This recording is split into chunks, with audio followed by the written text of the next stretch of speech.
Hello everyone, my name is Relax and Panic, and this is another reaction to Nisemonogatari. It is episode 4, and you know what to do as always. If you want to see the reaction itself, just go down into my description, follow the link, remove the circumflex dot parts and put in real dots, and you can see the reaction. Once you've done, feel free to come back here to hear out my thoughts about this episode. So, see you soon. For those that came back, welcome back.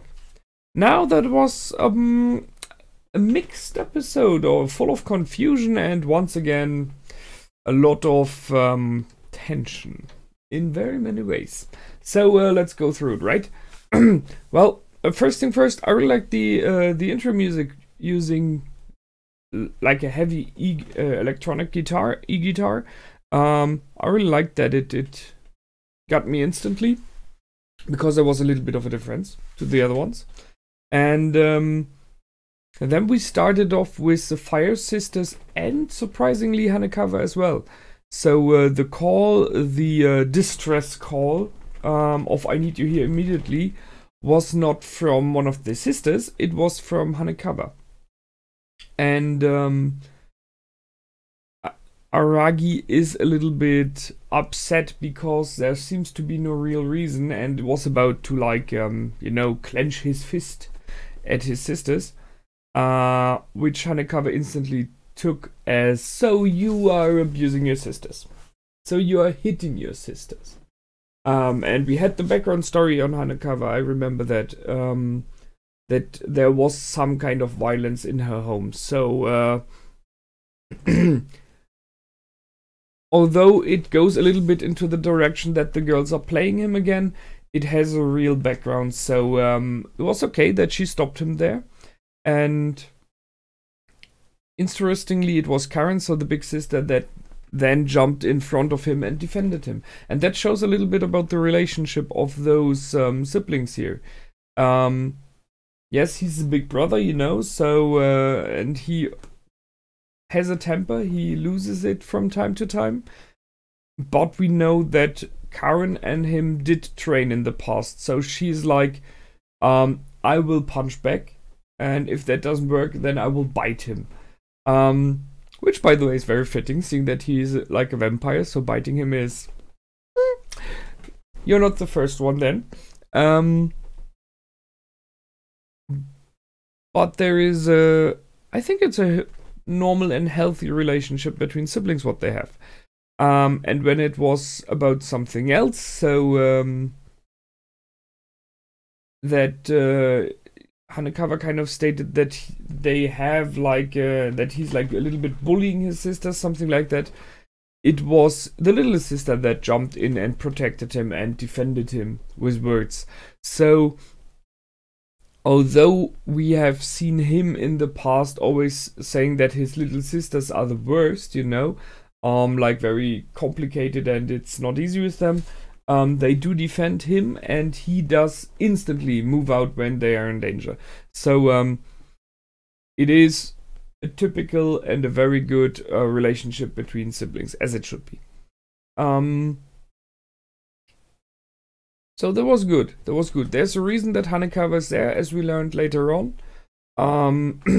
So the message itself was not fake. It was a real message because Karen, as we learn later on, had a high fever, still has it possibly, but she's not just she's just hiding it. She's not showing it.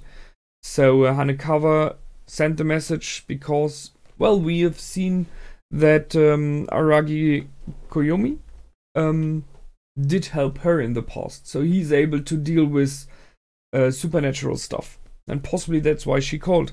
But now Karen doesn't want to show it, so that's why to him it seems as though they lured him in without a real reason. Fittingly, when leaving with Hanekawa to his room, which they played on instantly, he stated that being a hero is not about being right, it is about being strong. Which in this case, without his knowledge, was very fitting, because Karen is strong in this moment by not showing that she's sick, that she's not fine. So, well, in the perspective, it was very interesting. Because the information we got later on in the episode shine a completely different light on the beginning of the episode. Well, then we are in the room of Koyomi, of Araragi, and well, there's a lot. So first thing, most of the other rooms they are in the house are really huge, are like big like hell, especially the bath. But his own room is compared tiny. Well, tiny, small. Let's say small, not tiny. I know that a lot of the things we see is from his perspective, so it is not to be taken 100% real. But at least he feels like his own room is like normal sized or small. Or it is due to this situation with Hanekawa, might be as well. While all the other rooms are like huge. This house has so much space, you know? It might be due to the situation with Hanekawa because she is sitting and later lying on his bed. So there is a little bit of tension there, although it is not instantly seen, so it's not like he's actively, the camera, his view, is actively going to specific parts of her. She's just sitting on his bed, later on lying on his bed in a in just, you know, relaxing poses. But there was this interesting moment when she was talking, giving us informations, and at the same time we had like, I think like a TV screen in the picture where another set of words were flying by, where he was thinking, I guess, about, well, all the things that happened with her. You've seen her partially undressed. She's lying on your bed and stuff like that, you know? So he has this second set of thoughts running through his head, I guess. He is sitting on the banana all the time. I don't know if a banana has another meaning, but I guess it is just so that he's away from her and kind of relaxing, slouching there. But it was interesting, no question. She played on him that he's using the word chan for his sisters, so I checked that one again.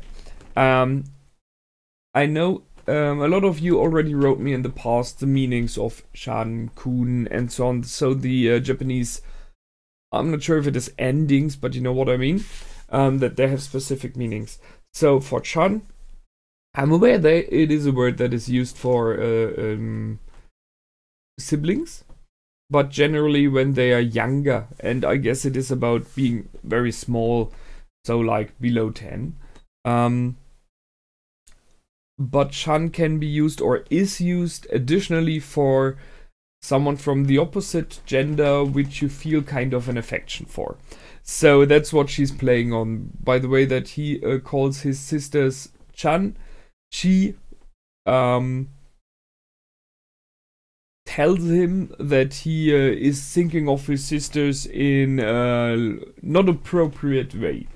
Or at least with a very, well, you could say that, always more affection than you normally would for a younger sister, in the meaning of that you, beside being the sister, really like her. Doesn't have to be sexual, I guess.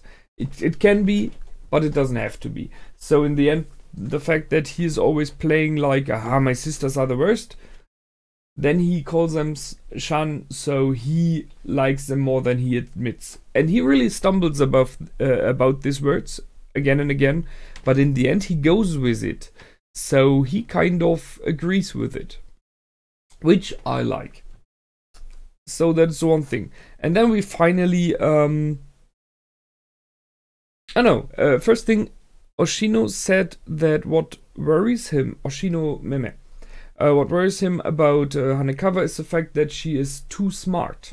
So she will figure out every problem, she will figure out everything, and I can see his point. Sometimes it is good to let things rest, to just not act, to maybe not understand everything. You don't have to. Sometimes things are good the way they are. But by questioning everything and by trying to understand everything, you might poke the bear, as they say. I think that's what it is about. While Araragi and others have to accept that they do not understand everything, that they are not so clever. For Hanekawa, it is the fact that she has to accept that she's not only smart, but she can be strong as well. And that's something she hasn't yet. I guess that's kind of referring to her cat form. She has some really, she has strength there, if she wants to. Right now, maybe not. And then we finally went for this strange kind of relationship between Sanjougahara and Hanekawa, and it was a little bit like I guessed. So we discussed about it. I thought there is more, but it is really the thing that Sanjougahara is aware that Hanekawa is kind of like her arch rival when it comes to Araragi-kun. So what she did was, she told her on the phone, if you're not being a good girl, which possibly means let Araragi go now, then I will tell him if he wants to, I can be his girlfriend. And although I think the question is, was that a joke? I think not. But that would mean if it was. Okay, there are two sides. Sorry, I'm a little bit stumbling here about that. There are two sides of the medal. Either it was a joke, and then she clearly doesn't get herself how true those words were, how dangerous those words were, or it was a joke in knowledge, you know, in knowing that she could do that. If she knows how dangerous these words are, if she knows how much it would affect Araragi, because in my opinion it would, definitely would, and that's really a threat.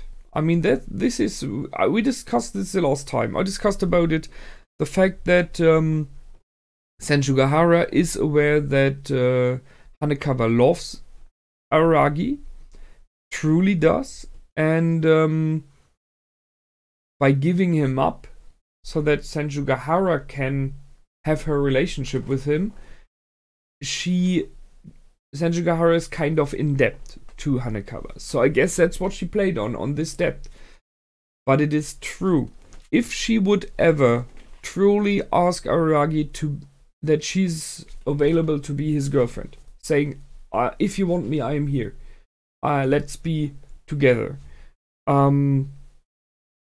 I think he would still stay with Sanjougahara because it is, he wouldn't want to cheat on her, you know. But it would get him in a lot of trouble emotionally for himself.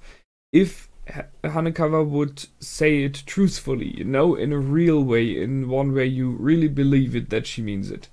Because, as many others said, most of them see him with Hanekawa instead of Sanjougahara, because there is a long relationship, in the meaning of they spend a lot of time together, they are good with each other, they click with each other, it works. So that's I understand that she let him go at this moment.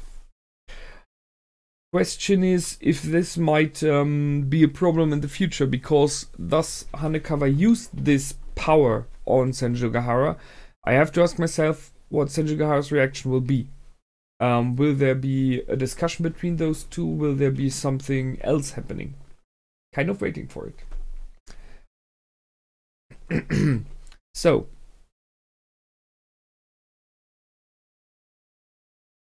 okay, and then we went to the bathroom. Well, so I think this episode mainly was about two things. It is about a bit about the background information here, about the bee, where it comes from, and the Hanekawa Sanjougahara storyline. But it mainly is about Oshino Shinobu, who is living in the shadows of Araragi, very fittingly. So I still do not know completely what happened in the past there. I still guess this bigger blonde woman we have seen, this more grown-up blonde woman we've seen who was hurt, is the real Oshino Shinobu. And she somehow is now trapped in Araragi's shadow. She somehow became smaller, more childlike, but still she's very old, as we know now. 400 years is quite a lot of time. And they did something to each other, which is why she is there, and they will not forgive each other. That's an interesting one. So they agreed in this episode that they would not forgive each other, which very much sounds like they did something wrong to each other. But they are very, very respectfully to each other, which is interesting. So there is mutual respect, but still Shinobu clearly states, if you will ever let your guard down, if you will ever be weakened, you know, then I will kill you instantly. There is this bond between those two. We know that she kind of feeds from him, so I guess, just guessing that he's kind of like a vessel for her. I mean, she's traveling in his shadow, so he possibly is like hiding her a bit. Might be an option so that other things don't find her. She gives him some powers. She helps him out if needed. So it is like a symbiosis right now. It is a win-win situation, at least in the moment. But if he would get weakened so that he, as an example, cannot fulfill his parts anymore, hiding her, I guess it is, or feeding her, then yeah, well, she will kill him because there's no more win for her in that. I'm not completely sure how it works, but I guess we will learn a bit more about that. However, we learned a little bit about her. So 400 years. She likes golden chocolate, whatever that should mean. She wants a huge pile of donuts, so she's completely into sugar food, I guess. Which is fitting because she's right now with the outer appearance of a child. So, question is, if you are something grown up, doesn't have to be a vampire, and by magic, the world's working, whatever things, you change into a childlike form, but still have the knowledge of the adult. Does that mean you're, at least, not the behavior, because that was still very grown up, but your needs are turned back into those of a child as well? And as we all know, children love sweets. I mean, we all love sweets, but we learn to suppress it at least a little bit. That's an interesting one. So, yeah, she gave him the background information on the bee, which I wrote down a little bit additionally. The wreath fire bee from the 14th or 15th century. So that thus she's 400. She didn't see that bee. She doesn't know it directly, but she heard about it from Oshino Meme, as it seems. She says the young boy, the boy always filled her head with everything, you know? I was confused at the beginning and thinking about, might it be she's a boy? You know, we had that in series in the past. Those confusing persona who are looking like a female but are male, and the other way around, but nope, she's a girl. And thus she's referring to a young boy. I was confused at first because we did a new one. But then it dawned on me pretty easily. She's 400. Everyone is younger than her. So I guess she's talking about Oshino Meme, about the young boy talking all the time, filling her head with knowledge. And yes, if someone can fill with knowledge, it's possibly him. He has a lot of it. So he told her about it somewhere along the way. Which is, you know, even though he's not there anymore, he still is, which is very fitting. He's still helping out. So, well, maybe we will see him again. It is somewhere on a scroll, he said. So maybe we'll see this scroll. I will just look out if there's like a scroll or stuff alike. But hearing about scrolls, I have to say we know one character who has a lot of books, so maybe it's somewhere there. If someone would find it in a book, it's possibly her. And then she went on to talk about what the heck different stuff. And as example, how long Araragi will live, which is a good question, but I think one that is not important for us right now. And they talked about Kaiki as well, about the dead tree, and that was interesting. So the question is, if you are a bluff, if you are someone who is not what he claims to be, as Kaiki is according to Sanjougahara, does that mean you're powerless? No, it doesn't have to. Because if you are good enough at bluffing, you can become something different. And I already discussed it the last time. He may not have the powers, he may not have the complete knowledge that, as example, Oshino had. Oshino member. But he might still know enough by using bluffing and learning things in the last years that he did that.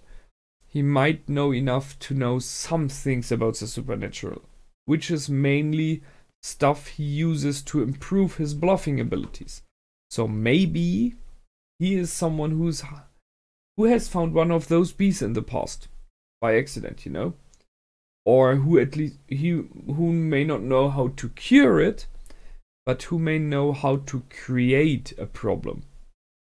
Just simply that. The going for firefighters here, which is fitting because it's a bee and it's about fire and heating up. There are those happenings in the past where firefighters were not busy enough, and there were some very weak in the mind firefighters who set fires themselves so that they are needed, so that they keep their job. Or the other way around, people that create plagues, that create diseases, sicknesses, whatever, so that they then can sell their stuff, which doesn't have to cure it, you know, who sell placebo. So what if Kaiki is someone who creates problems in the supernatural way by releasing bad spirits, by summoning curses, stuff like that, so that he then is needed, gets paid for helping, maybe even be able to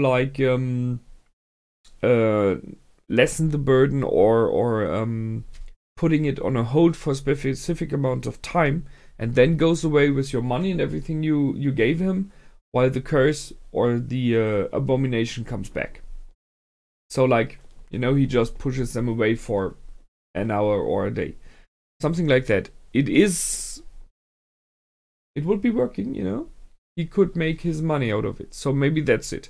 However, Shinobu stated that maybe Kaiki already by himself is something of an abomination now. You know, if this theory of mine would be working, he would be a plague bringer. Fittingly. So we will see. Yeah. I think that's it for this time. So we have a standing a position between Araragi and his very personal shadow girl, that they kind of respect each other but will never forgive each other what happened, which I will learn in the future. We have a little sister who has seen them and is right now not sure if she did, but I mean Araragi clearly even described her afterwards, so that was just. So maybe there will be more about that in the future. We have the relationship between Hanekawa and Sanjougahara, which is a problem. Maybe it will come to terms. And mainly we do have the whole storyline about Kaiki and about the fire bee, who, as we know by now, has somehow stung Karen, who's hiding it, who's not showing it that she is getting worse. And from what we know, she will die if it is not somehow treated. And this is where we are going for. Possibly gathering more knowledge about the bee. and then finding a solution to cure this fire disease. Let's hope, because I really like the girls. They are very interesting and entertaining, the Fire Sisters. So that's it for this time. I hope you liked that one. I did. It was a nice episode. And I will see you the next time. Until then, my name is Relax and Panic. Goodbye and out.